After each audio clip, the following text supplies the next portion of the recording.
Bem-vindos, amantes da escuridão, a mais uma jornada sinistra em nosso canal de contos de terror.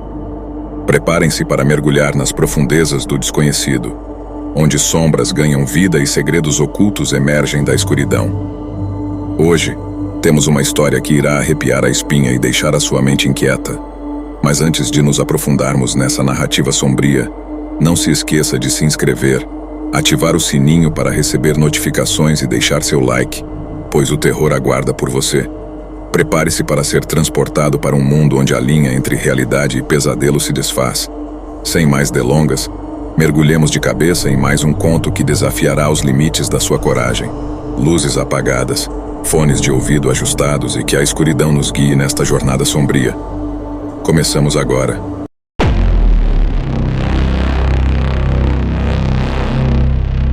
A história do fantasma começa no auge da Guerra Civil, quando as montanhas Apalaches serviram de cenário para várias batalhas e escaramuças entre as forças da União e os Confederados. A ponte de Blenheim-Assese, localizada em uma área estratégica, era frequentemente utilizada para a movimentação de tropas e suprimentos. Foi durante uma dessas movimentações que ocorreu o incidente que daria origem à lenda. Segundo os relatos, um jovem soldado confederado, cujo nome se perdeu no tempo, foi designado para uma missão de reconhecimento nas proximidades da ponte. Ele era conhecido por sua bravura e determinação, mas também por sua juventude e inexperiência. Em uma noite fria e nevoada, o soldado partiu em sua missão, prometendo retornar antes do amanhecer. No entanto, ele nunca voltou. Os detalhes exatos de sua morte são incertos. Alguns dizem que ele foi emboscado por soldados da União e morto em combate, outros acreditam que ele caiu do alto da ponte enquanto tentava escapar de um ataque. O que se sabe é que seu corpo foi encontrado dias depois, nas águas escuras e geladas do rio Ohio, seu rosto congelado em uma expressão de terror. A morte trágica e prematura do jovem soldado causou uma onda de tristeza entre seus companheiros, e segundo a tradição local, foi esse luto intenso que deu origem às primeiras aparições fantasmagóricas. Pouco tempo após a morte do soldado, começaram a surgir relatos de uma figura espectral vagando pela ponte durante as noites de lua cheia. Os primeiros a testemunhar o fantasma foram os próprios soldados, que juravam ver um jovem em uniforme confederado, com o olhar perdido, caminhando lentamente pela ponte antes de desaparecer no nevoeiro. Esses avistamentos causaram pânico entre as tropas, levando muitos a evitar a ponte à noite. Com o fim da guerra, a lenda do fantasma da ponte de Blenheim-Assese começou a se espalhar entre os civis. Os moradores locais passaram a relatar avistamentos semelhantes, descrevendo a mesma figura pálida e triste, sempre aparecendo em noites frias e nebulosas. Muitos afirmavam que, ao cruzar a ponte, sentiam uma presença gelada ao seu lado, acompanhada de um inexplicável sentimento de tristeza e desespero. Esses encontros eram frequentemente seguidos por uma súbita queda na temperatura, como se o próprio ar estivesse impregnado de luto. A lenda se consolidou ao longo das décadas, e a ponte tornou-se um local de peregrinação para aqueles interessados no sobrenatural. Investigadores de fenômenos paranormais, historiadores locais e curiosos de todas as partes do país vieram à ponte de Blenheim-Assese na esperança de testemunhar o fantasma. Embora muitos tenham saído de mãos vazias, um número significativo de visitantes relatou experiências inexplicáveis, desde avistamentos diretos do soldado fantasma até a captura de estranhas luzes e sons em gravações de áudio e vídeo. Uma dessas histórias particularmente intrigante é a de um grupo de caçadores de fantasmas que visitou a ponte em meados dos anos 1990. Equipados com câmeras de visão noturna, gravadores de áudio e outros dispositivos, eles passaram a noite na ponte, documentando tudo meticulosamente. Por volta da meia-noite, um dos membros do grupo capturou uma figura translúcida nas imagens de sua câmera. A figura, que parecia usar um uniforme confederado, moveu-se lentamente pela ponte antes de desaparecer no nevoeiro. Ao mesmo tempo, os gravadores de áudio capturaram sons de passos e um fraco murmúrio, como se alguém estivesse tentando falar. A equipe ficou chocada com as evidências, que foram amplamente divulgadas e discutidas entre os entusiastas do paranormal. Além dos avistamentos, há também relatos de encontros mais pessoais com o fantasma. Um homem local, que cresceu ouvindo as histórias da ponte, decidiu investigar por conta própria. Em uma noite particularmente fria, ele caminhou sozinho até a ponte e esperou, Depois de algumas horas, ele sentiu uma súbita queda na temperatura e ouviu passos atrás de si. Virando-se, ele viu a figura de um jovem soldado, com o rosto pálido e triste, olhando diretamente para ele. O homem disse que sentiu uma profunda tristeza e compaixão, como se o soldado estivesse tentando se comunicar. Antes que pudesse fazer qualquer coisa, a figura desapareceu, deixando o homem abalado e convencido de que havia encontrado o fantasma. Outra história vem de uma mulher que estava dirigindo pela ponte tarde da noite. Enquanto cruzava a estrutura, ela viu um homem parado ao lado da estrada, vestindo o que parecia ser um uniforme antigo. Pensando que era um reencenador histórico, ela parou o carro para oferecer ajuda. No entanto, quando se aproximou, o homem desapareceu diante de seus olhos. Assustada, ela acelerou e foi embora, jurando nunca mais passar pela ponte à noite. Ao longo dos anos, a ponte de Blennerhassett tornou-se um símbolo das assombrações das montanhas Apalaches. Para muitos, é um lembrete dos horrores e tristezas da Guerra Civil, uma época que deixou marcas profundas na região e em seus habitantes. O fantasma do soldado confederado é visto como uma alma perdida, presa entre dois mundos, buscando paz e reconhecimento. A lenda do fantasma da ponte de Blennerhassett continua a fascinar e aterrorizar. Para os moradores locais, é uma parte integrante do folclore regional, uma história que é passada de geração em geração. Para os investigadores do paranormal, é um dos muitos mistérios que as montanhas Apalaches ainda guardam. E para os visitantes, é uma experiência que desafia a lógica e convida à reflexão sobre o que realmente acontece quando a noite cai e o nevoeiro envolve a antiga ponte.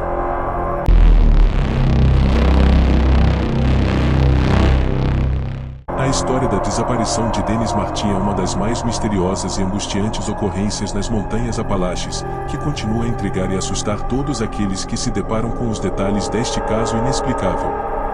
Dennis Martin era um menino de apenas 6 anos quando desapareceu durante uma excursão em família no Parque Nacional Great Smoky Mountains, no Tennessee, em 14 de junho de 1969. Este desaparecimento provocou uma das maiores buscas da história do parque e levantou questões que permanecem sem resposta até hoje. Dennis Lloyd Martin era um menino cheio de vida e energia, originário de Knoxville, Tennessee. Ele estava em uma excursão anual que a família Martin realizava para comemorar o Dia dos Pais. Naquele fim de semana, Dennis estava acompanhado por seu pai, William Martin, seu avô e seu irmão mais velho. A família tinha planejado uma caminhada relaxante e um acampamento nas Great Smoky Mountains, uma das áreas naturais mais belas e selvagens dos Estados Unidos. No dia do desaparecimento, os Martins estavam acampados em um local chamado Spencefield, uma área popular entre os caminhantes e campistas. Spencefield é uma clareira gramada situada em uma cordilheira que oferece vistas deslumbrantes das montanhas ao redor. Naquele dia, Dennis e seu irmão estavam brincando de se esconder com outros meninos enquanto os adultos relaxavam e conversavam. A brincadeira parecia segura e inofensiva, com todos os meninos sob a supervisão ocasional dos adultos. Dennis decidiu se esconder atrás de um arbusto próximo para pregar uma peça nos adultos. Seu pai o viu se esconder e, após alguns minutos, quando Dennis não emergiu do arbusto, ele começou a procurá-lo. O que deveria ter sido uma busca simples e rápida pelo menino logo se transformou em uma situação desesperadora quando William percebeu que Dennis não estava em lugar nenhum. Em poucos minutos, a busca pelo pequeno Dennis intensificou-se. A família Martin, em pânico, percorreu a área circundante, chamando por Dennis, mas não obteve resposta. O desaparecimento do menino parecia improvável, dado que ele estava sob o olhar atento de seu pai pouco antes de sumir. A sensação de pânico começou a crescer, e a família rapidamente contatou os guardas florestais do parque para ajudar na busca. A notícia da desaparição de Dennis Martin espalhou-se rapidamente, mobilizando uma resposta massiva das autoridades. Mais de 1.400 pessoas participaram das operações de busca, incluindo guardas florestais, policiais estaduais, voluntários, membros do Exército dos Estados Unidos e até mesmo equipes da Guarda Nacional. Helicópteros e aviões foram utilizados para vasculhar as densas florestas e os terrenos acidentados do parque. A busca por Dennis foi intensiva e abrangente. As equipes de busca cobriram milhares de hectares de terreno, verificando cavernas, riachos e cada canto e recanto das Great Smoky Mountains. Cães farejadores foram trazidos, mas não conseguiram captar o rastro de Dennis. Mesmo com a enorme quantidade de recursos e pessoal envolvido, não havia sinal do menino. Ele parecia ter desaparecido sem deixar vestígios. Diversas teorias surgiram ao longo dos anos sobre o que poderia ter acontecido com Dennis Martin. Uma das teorias mais discutidas envolve o relato de um avistamento estranho feito no dia do desaparecimento. Um homem e seu filho, que estavam caminhando na área próxima, relataram ter ouvido um grito terrível e visto um homem carregando algo no ombro que parecia um pequeno menino. Este avistamento ocorreu na área de Rovans Creek, a cerca de 8 quilômetros de onde Dennis desapareceu. A descrição do homem era vaga e não foi possível verificar se estava relacionado ao desaparecimento de Dennis. Outra teoria sugere que Dennis poderia ter sido atacado por um animal selvagem, como um urso ou um puma, ambos presentes nas Great Sock Mountains. No entanto, essa teoria é contestada pelo fato de que nenhuma evidência, como roupas rasgadas ou sangue, foi encontrada durante as buscas. A falta de qualquer pista física torna essa teoria menos provável. Alguns especulam que Dennis poderia ter se perdido e sucumbido aos elementos. As Sock Mountains são conhecidas por seu terreno difícil e clima imprevisível, que pode ser especialmente perigoso para uma criança pequena. Mesmo assim, a busca exaustiva não encontrou sinais de que ele teria se aventurado para longe do acampamento. O mistério do desaparecimento de Dennis Martin tem um impacto duradouro na família Martin e na comunidade mais ampla. A família de Dennis ficou devastada, enfrentando a dor insuportável da perda sem respostas. O caso também gerou mudanças nas políticas de busca e resgate no Parque Nacional Great Sock Mountains, levando a um treinamento mais rigoroso para os guardas florestais e a implementação de melhores protocolos de resposta a desaparecimentos. Com o passar dos anos, o desaparecimento de Dennis Martin tornou-se um enigma assustador, alimentando a imaginação de muitos. Livros foram escritos, documentários produzidos e inúmeras teorias discutidas em fóruns e entre investigadores do paranormal. Alguns acreditam que o desaparecimento de Dennis Martin pode estar ligado a fenômenos sobrenaturais ou a atividades misteriosas na floresta, embora essas sugestões careçam de qualquer evidência concreta. Independentemente das teorias, o desaparecimento de Dennis Martin permanece um lembrete trágico dos perigos e mistérios que ainda existem nos vastos espaços selvagens das montanhas Apalaches. A história de Dennis Martin é uma das muitas que contribuem para a reputação das Sock Mountains como um lugar onde o inexplicável pode ocorrer, e onde os segredos da natureza podem permanecer escondidos. O caso de Dennis Martin continua aberto, e sua memória é mantida viva pelos esforços contínuos de sua família e por aqueles que ainda buscam respostas. Em cada aniversário de seu desaparecimento, há um lembrete doloroso da fragilidade da vida e das incógnitas que a rodeiam.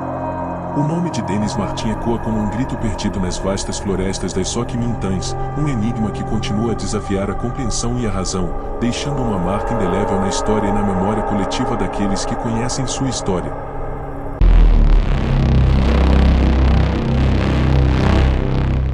A história do macaco branco remonta aos tempos dos primeiros colonos europeus que se estabeleceram nas montanhas Apalaches.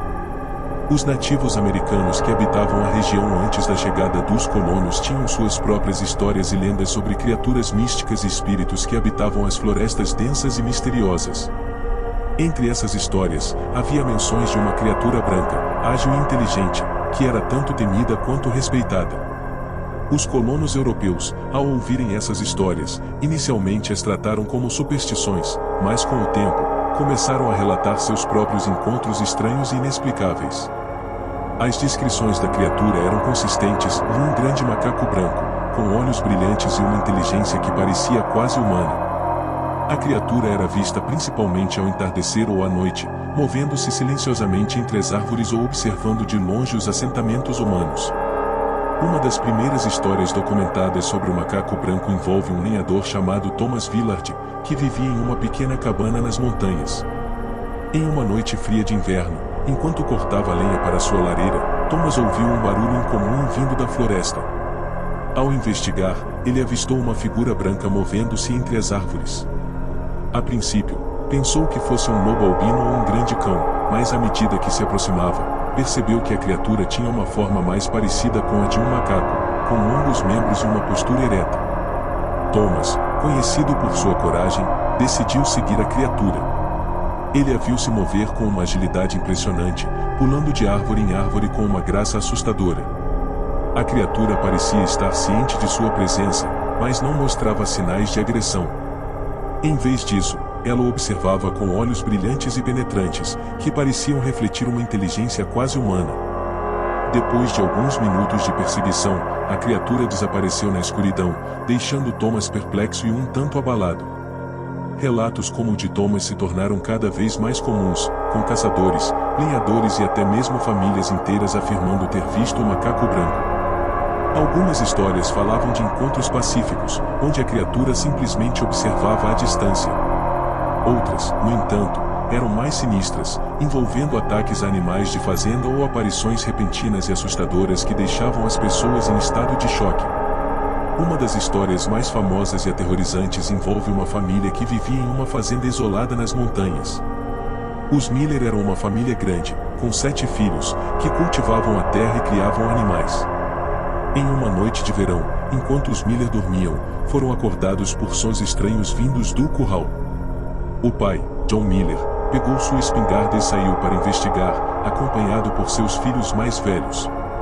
Ao chegar ao curral, encontraram várias de suas galinhas mortas, espalhadas pelo chão, com sinais de luta.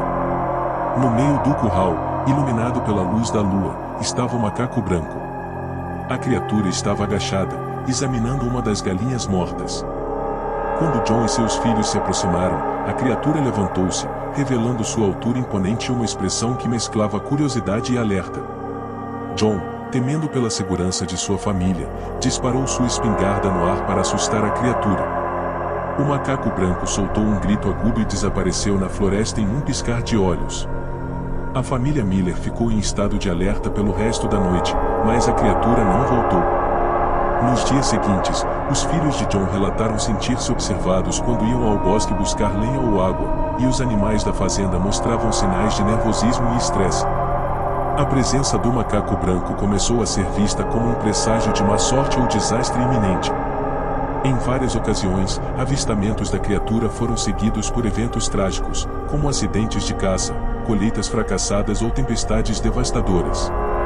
Essa associação com o infortúnio aumentou o temor e a reverência pela criatura, tornando-a uma figura central no folclore das montanhas Apalaches. Além das histórias de encontros e avistamentos, há também uma série de relatos que sugerem que o macaco branco possui habilidades sobrenaturais. Alguns afirmam que a criatura pode desaparecer e reaparecer à vontade, ou que tem a capacidade de controlar o clima, invocando nevoeiros densos ou tempestades repentinas. Outros acreditam que o macaco branco é um guardião das florestas, punindo aqueles que desrespeitam a natureza ou exploram seus recursos de forma irresponsável. Em tempos mais recentes, a lenda do macaco branco atraiu a atenção de criptólogos e investigadores do paranormal. Várias expedições foram organizadas para explorar as montanhas Apalaches e procurar evidências da existência da criatura. Embora nenhuma prova conclusiva tenha sido encontrada, as histórias e os testemunhos continuaram a surgir, mantendo viva a lenda. Uma das expedições mais notáveis ocorreu na década de 1980, quando um grupo de pesquisadores passou várias semanas nas montanhas, equipados com câmeras, gravadores e outros dispositivos de monitoramento. Durante uma das noites, conseguiram capturar uma gravação de áudio que parecia conter um grito agudo e inumano, semelhante ao descrito pelos habitantes locais. Embora não pudessem provar que o som era do macaco branco, a gravação foi suficiente para reacender o interesse e o debate sobre a lenda. Além das expedições científicas, a lenda do macaco branco também inspirou uma série de livros, filmes e documentários. Esses trabalhos exploram diferentes aspectos da lenda, desde os relatos históricos até as teorias mais modernas e especulativas. A figura do macaco branco tornou-se um ícone do mistério e do sobrenatural, simbolizando tanto o fascínio quanto o medo que as florestas selvagens inexploradas podem despertar. No entanto, para os habitantes das montanhas Apalaches, a lenda do macaco branco é mais do que uma mera história de terror. É uma parte de sua identidade cultural, uma narrativa que reflete sua relação íntima com a natureza e os mistérios que ela esconde. A lenda é contada e recontada, passando de pais para filhos, mantendo viva a tradição oral e a sensação de maravilha e temor diante do desconhecido. Em última análise, a lenda do macaco branco continua a ser um mistério não resolvido, uma história que desafia a lógica e a razão, mas que, ao mesmo tempo, encanta e assombra todos aqueles que a ouvem. É um lembrete de que, apesar de todos os avanços tecnológicos e científicos, ainda existem lugares e fenômenos que permanecem além de nossa compreensão, aguardando para serem descobertos e desvendados. E enquanto essas histórias continuarem a ser contadas, a lenda do macaco branco viverá, perpetuando-se nas sombras das montanhas Apalaches, sempre pronta para surpreender e aterrorizar uma nova geração de ouvintes.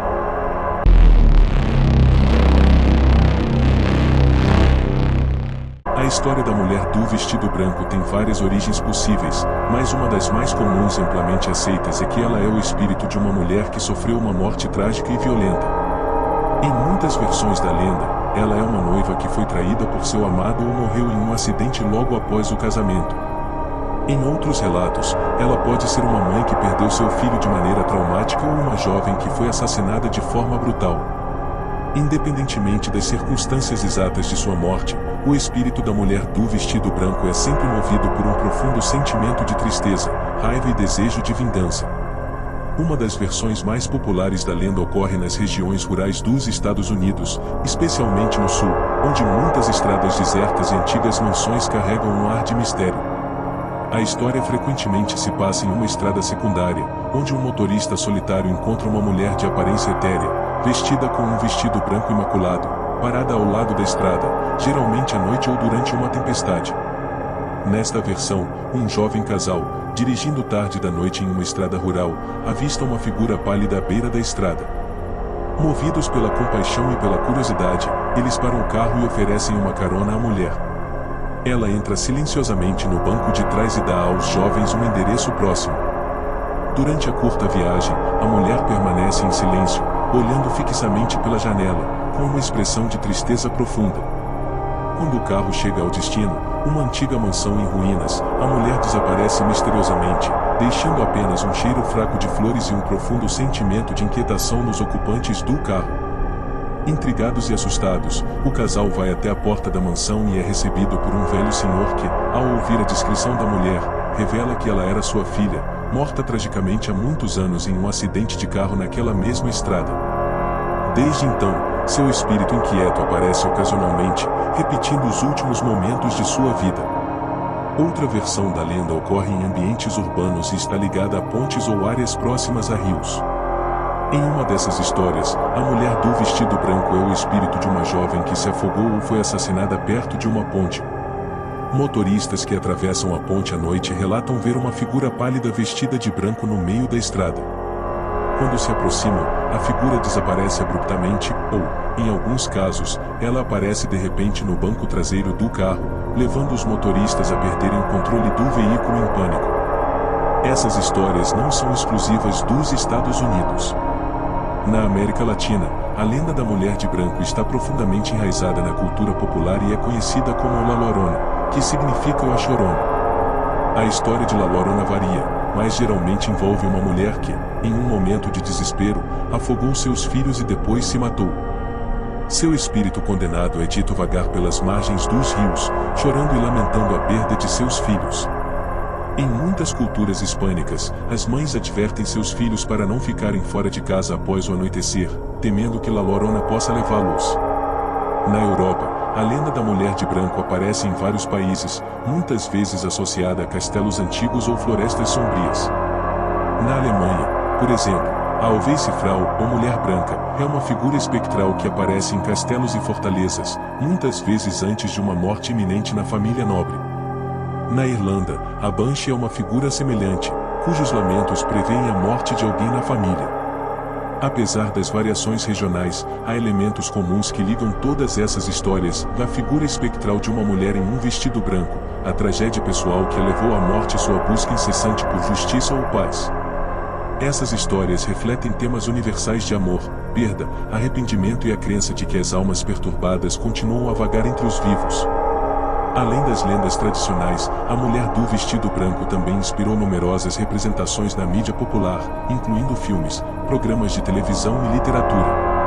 Um exemplo famoso é o filme The Woman in Black ou A Mulher de Preto, baseado no livro de mesmo nome de Susan Hill. que, embora não tenha protagonista em um vestido branco, compartilha muitas das características das lendas da mulher de branco.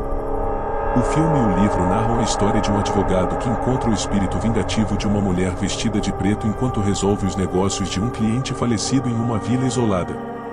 Outra representação popular é encontrada no filme O Sexto Sentido, onde um dos espíritos que assombram o jovem protagonista é o de uma mulher vestida de branco. A imagem da mulher do vestido branco é frequentemente usada em filmes de terror para criar uma atmosfera de medo e mistério, explorando o poder duradouro dessa figura arquetípica. A persistência da lenda da mulher do vestido branco ao longo dos séculos e em várias culturas pode ser atribuída à sua capacidade de tocar em medos e emoções profundamente enraizados na psique humana. A figura de uma mulher que sofreu injustiças ou uma morte violenta e que retorna como um espírito inquieto ressoa com nossas próprias ansiedades sobre morte, justiça e o desconhecido. Ao contar e recontar essas histórias, as pessoas não apenas entretêm umas às outras, mas também exploram e processam essas emoções universais. Hoje, a lenda da mulher do vestido branco continua a ser uma parte vibrante do folclore e da cultura popular. Histórias de avistamentos e encontros continuam a surgir, especialmente em áreas rurais e históricas, onde a atmosfera misteriosa das paisagens ajuda a manter viva a crença em fantasmas e espíritos. Essas histórias são passadas de geração em geração, muitas vezes ganhando novos detalhes e variações com cada contagem, mas sempre mantendo o núcleo essencial da lenda e da presença inquietante de uma mulher em um vestido branco, movida por uma dor profunda e um desejo de vingança ou redenção.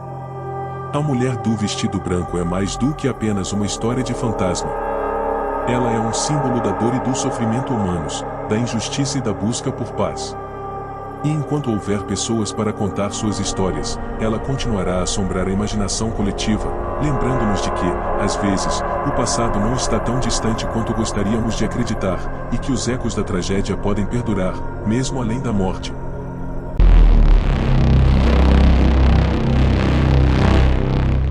A história começa há mais de um século, em uma pequena cidade mineira que prosperava graças à extração de carvão e outros minerais valiosos. As minas eram a principal fonte de emprego e sustento para os habitantes locais, mas também eram um lugar de grande perigo. Deslizamentos, explosões e inundações eram comuns, e muitos mineiros perderam suas vidas em busca do sustento para suas famílias. Foi em uma dessas minas que a tragédia que deu origem à lenda ocorreu. Dizem que um jovem mineiro, chamado Tomás, era conhecido por seu entusiasmo e diligência. Ele era recém-casado e esperava ansiosamente o nascimento de seu primeiro filho. Determinado a prover um futuro melhor para sua nova família, Tomás trabalhava incansavelmente, muitas vezes se voluntariando para turnos extras e tarefas perigosas que outros evitavam. Sua dedicação, no entanto, acabou por ser sua ruína. Em uma fatídica noite, Tomás foi escalado para uma missão particularmente arriscada. Uma das galerias da mina havia se tornado instável e corria o risco de desabar, ameaçando a vida dos trabalhadores e a operação da mina. Tomás, junto com um pequeno grupo de colegas, foi enviado para reforçar os suportes e evitar o colapso. A tarefa exigia habilidade e coragem, mas Tomás estava determinado a cumprir seu dever. Conforme a equipe avançava pela galeria, a tensão aumentava. O ar era pesado e úmido, impregnado com o cheiro metálico da rocha e do carvão. As paredes pareciam fechar-se ao redor deles, e o som das ferramentas ecoava sinistramente pelos túneis. Tomás liderava o grupo com uma determinação férrea, mas o destino tinha outros planos. No momento crucial, quando os suportes finais estavam sendo instalados, a galeria cedeu. Um estrondo ensurdecedor reverberou pelos túneis enquanto toneladas de rocha e terra desmoronavam sobre os mineiros. A poeira e a escuridão envolviam tudo, e os gritos de pavor e agonia cortavam o ar. Quando a poeira finalmente assentou, apenas um silêncio mortal permanecia. Tomás estava soterrado sob os escombros. Seus colegas, alguns feridos, tentaram desesperadamente escavar e salvá-lo, mas era tarde demais. O jovem mineiro havia sido esmagado pelas rochas, seu corpo irreconhecível, e seu espírito, dizem, ficou preso na mina. A tragédia abalou profundamente a comunidade. A esposa de Tomás, grávida e desolada, foi consumida pela dor. Ela deu à luz sozinha, pouco tempo depois, mas a criança nunca conheceu o pai. A morte de Tomás foi um lembrete cruel da fragilidade da vida e dos perigos inerentes à mineração. No entanto, o luto da cidade logo deu lugar a algo ainda mais sinistro. Pouco tempo após a morte de Tomás, os mineiros começaram a relatar acontecimentos estranhos nas profundezas da mina. Gritos angustiantes, descritos como sendo de um homem em agonia, ecoavam pelos túneis durante a noite. Ferramentas desapareciam misteriosamente, e sombras fugazes eram vistas movendo-se nas trevas. Alguns mineiros juravam ter visto a figura espectral de Tomás, vagando pelos túneis com um olhar de desespero e tristeza. Os relatos dos gritos do mineiro rapidamente se espalharam, e a mina, outrora uma fonte de riqueza, tornou-se um lugar de medo. A produção caiu à medida que os trabalhadores evitavam as áreas onde os gritos eram mais fortes. A gerência tentou desconsiderar os relatos como superstições, mas os eventos inexplicáveis continuaram. A situação chegou ao ponto em que muitos mineiros se recusaram a descer, temendo por suas vidas. Com o tempo, a mina foi abandonada. A cidade, sem sua principal fonte de renda, entrou em declínio. As famílias se mudaram em busca de novas oportunidades, deixando para trás as casas e negócios vazios. A mina, agora silenciosa e deserta, tornou-se um lugar de lendas e histórias assustadoras. A entrada foi selada, mas isso não impediu os curiosos e os caçadores de fantasmas de tentar desvendar o mistério dos gritos do mineiro. Uma dessas expedições ocorreu décadas depois, liderada por um grupo de investigadores paranormais. Determinados a provar a existência do sobrenatural, eles obtiveram permissão para entrar na mina e documentar qualquer atividade fantasmagórica. Armados com câmeras, gravadores de áudio e outros equipamentos, eles desceram nas profundezas da terra. Conforme avançavam pelos túneis escuros, a tensão era palpável. A atmosfera pesada e opressiva parecia impregnar cada respiração, e o silêncio era absoluto. No entanto, à medida que se aproximavam da antiga galeria onde Tomás havia morrido, começaram a ouvir ruídos. Sons distantes de batidas e murmúrios ecoavam pelas paredes, aumentando de intensidade conforme se aproximavam. Finalmente, chegaram ao local do desabamento. As rochas e destroços ainda estavam lá, um memorial sombrio da tragédia que ocorrerá. Foi então que ouviram os gritos. Agudos, angustiantes, quase desumanos, os gritos reverberavam pelos túneis, enchendo-os de pavor. As câmeras capturaram sombras movendo-se entre as rochas, e os gravadores registraram vozes indistintas, implorando por ajuda. Os investigadores, aterrorizados, saíram correndo da mina, levando consigo as evidências de sua experiência. As gravações e filmagens foram amplamente divulgadas, alimentando ainda mais a lenda dos gritos do mineiro. Para muitos, as provas eram incontestáveis, e o espírito de Tomás continuava a vagar pelas profundezas da mina, preso em um ciclo eterno de dor e desespero. Ao longo dos anos, a lenda dos gritos do mineiro se tornou parte do folclore local. Histórias de encontros com o espírito de Tomás foram contadas ao redor de fogueiras e em reuniões familiares, um lembrete sombrio dos perigos da mineração e da persistência do espírito humano, mesmo na morte. A mina, agora envolta em mistério e medo, permanece um local proibido, evitado por todos, exceto pelos mais corajosos ou imprudentes. Os gritos do mineiro são mais do que apenas uma história de fantasmas. Eles representam a tragédia humana e a luta contínua contra forças além do nosso controle. A lenda é um testemunho da coragem e do sacrifício daqueles que arriscaram tudo em busca de uma vida melhor e da dor e perda que muitas vezes acompanham esses esforços. É uma lembrança constante de que, mesmo nas profundezas da terra, o passado pode se recusar a permanecer enterrado, e os ecos da tragédia podem continuar a assombrar aqueles que os ouvem.